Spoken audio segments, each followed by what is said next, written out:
আসসালামু আলাইকুম guys, welcome to my blog. আজকে আমরা বানাবো ভেজিটেবল। প্রথমে দিলাম তেল, এখন দেব পেঁয়াজ আর কাঁচা লঙ্কা।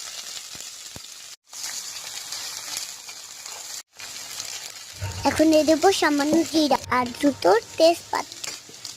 এবার দিয়ে দেবো আদা রসুন বাটা।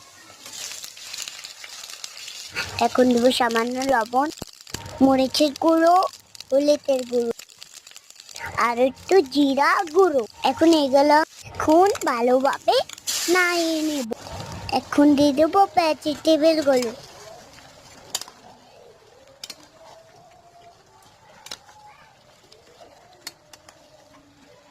এখন এগুলো কষিয়ে নেব।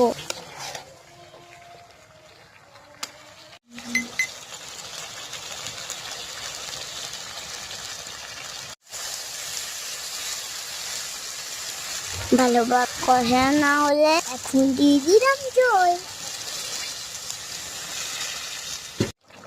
সামান্য পরিমাণ মশলা দিলাম। আমাদের ভেজিটেবল রেডি।